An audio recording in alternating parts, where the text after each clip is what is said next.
Now, for more on this, we're joined on Skype by a political expert and journalist Ayo Johnson. Ayo, thank you very much for joining the bulletin. Now, the chances of Ukraine actually joining NATO anytime soon are quite slim. So why is Russia so worried? Russia's worried for 1,000 reasons. Firstly, it's the step in the direction that the Ukraine has wanted for some time in joining the European Union.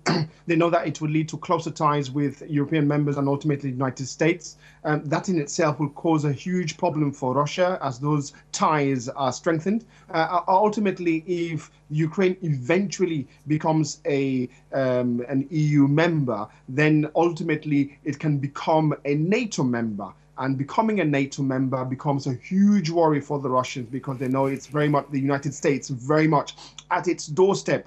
And of course, we know that the long-standing disagreement and mishap over many, many years to do with military might and struggle and conflict between the US and Russia, this would only intensify that. So the Russians are very concerned for NATO not to sort of strangulate to be around its own quarters, and they believe that this is their territory, and the United States and its allies and its NATO members would only cause problems for them. Now, Russia has warned, Ayo, that if it was to happen and Ukraine would join NATO, then they would sever all ties with the bloc. Just what would the repercussions of that be?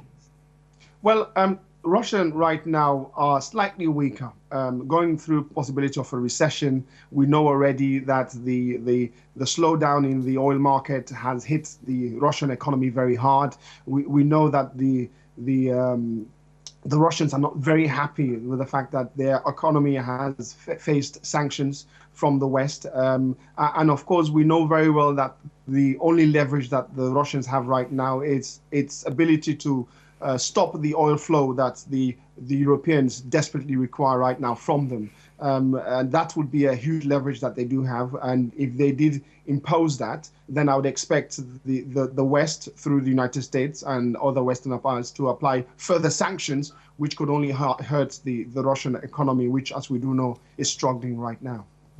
Now, this does, Ayo, highlight the geopolitical importance of Ukraine, doesn't it? Yes, this is a tug of war. This for ultimately is very much a war of proxy. On one hand, the Russians trying to intensify their leverage, which they once had over the Ukraine, which has swindled and which has reduced, and of course the West using its muscles to maintain the struggle in terms of the ties they have with the Ukraine at the expense of the Russians. So it's very much an East versus West struggle, a Western psychological warfare which has intensified, for which the Russians are repelling and fighting. So this is not going to go away. It's not going to stop.